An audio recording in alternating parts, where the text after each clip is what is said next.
السلام علیکم ناظرین، آپ دیکھ رہے ہیں علم ورثہ۔ ناظرین، آج تقریباً 12 فروری ہو چکی ہے اور پوری دنیا میں رمضان کا چاند نظر آنے میں صرف ایک ہفتہ باقی ہے۔ ہم سب رمضان کی تیاریوں میں مصروف ہیں، لیکن کیا ہم نے کبھی غور کیا ہے کہ اللہ تعالیٰ نے ہم پر یہ روزے فرض کیوں کیے؟ بے شک رمضان کا اصل مقصد اللہ کی رضا ہے، بے حساب اجر و ثواب اور گناہوں کی معافی بھی، لیکن اسی عبادت کے پردے میں اللہ نے ہمارے جسم کے لیے ایک ایسی خاموش سرجری اور شفا کا نظام بھی رکھا ہے جس کا مقابلہ دنیا کا بڑے سے بڑا ڈاکٹر بھی نہیں کر سکتا۔ لوگ اسے صرف سحر و افطار کا مہینہ سمجھتے ہیں، لیکن میڈیکل سائنس آج بھی اس بات پر حیران ہے کہ یہ 30 دن انسانی جسم کے لیے ایک قدرتی وائرس اسکینر کی طرح کام کرتے ہیں، ایک ایسی صفائی جس میں اللہ کے حکم سے وہ زہریلے خلیے ختم کیے جاتے ہیں جو کینسر اور شوگر جیسی بیماریوں کا سبب بنتے ہیں۔ سائنس کی دنیا میں آج ایک لفظ بہت مشہور ہے جسے آٹوفیجی کہا جاتا ہے۔ 2016 میں ایک جاپانی سائنسدان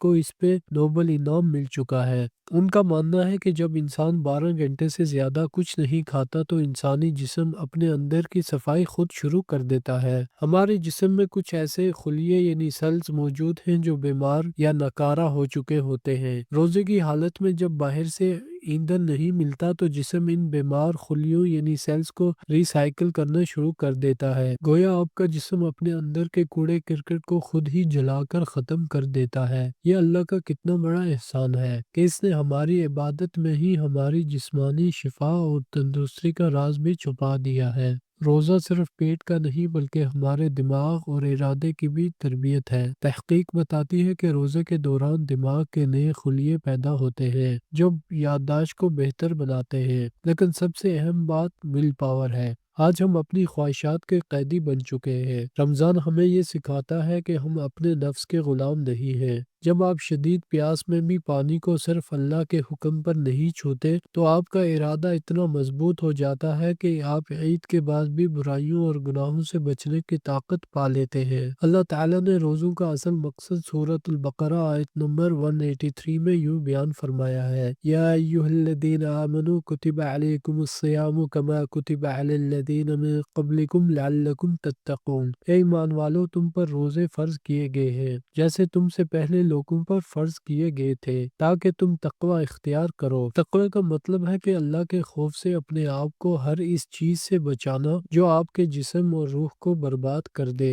نبی کریم صلی اللہ علیہ وسلم نے فرمایا، روزہ ڈال ہے، یہ ڈال ہمیں بیماریوں سے بھی بچاتی ہے اور شیطان کے حملوں سے بھی، لیکن یاد رہے اگر ہم نے روزہ رکھ کر بھی جھوٹ اور غیبت نہ چھوڑی تو اللہ کو ہمارے پیاسا رہنے کی ضرورت نہیں۔ اصل روزہ وہ ہے جو ہمیں ایک بہتر انسان بناتا ہے۔ دوستو، اس بار رمضان کو صرف ایک رسم نہ سمجھیں بلکہ اسے اپنی زندگی بدلنے کا موقع بنائیں۔ یاد رکھیں، اگر ہم افطار میں بہت زیادہ تلی ہوئی چیزیں اور میٹھے مشروبات استعمال کریں گے تو روزے کا وہ سائنسی اور جسمانی فائدہ ختم ہو جائے گا جس کا ہم نے ذکر کیا ہے۔ نبی کریم صلی اللہ علیہ وسلم کی سنت کے مطابق سحری اور افطاری میں سادگی اپنائیں، کھجور، زیتون، شہد اور دہی جیسی ہلکی غذاؤں کا استعمال کریں۔ سائنسی طور پر یہ غذائیں آپ کے دماغ کو وہ گلوکوز اور توانائی فراہم کرتی ہیں جو آپ کو سارا دن فریش رکھتی ہیں۔ جب معدہ خالی ہوتا ہے تو خون کا رخ پیٹ کی بجائے دماغ کی طرف ہوتا ہے، جس سے آپ کی سوچنے کی صلاحیت اور عبادت میں یکسوئی بڑھ جاتی ہے۔ سادگی اپنائیں تاکہ جسم اور روح دونوں کو فائدہ پہنچے۔ آئے مل کر وہ دعا مانگیں جو ہمارے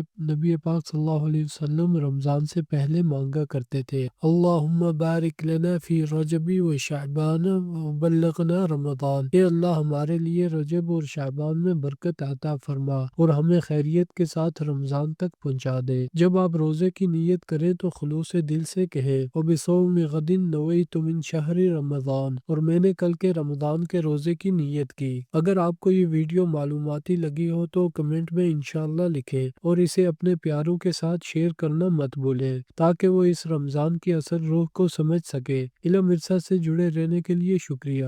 جاتے جاتے سبسکرائب اور لائک کرنا مت بھولیں۔ فی امان اللہ۔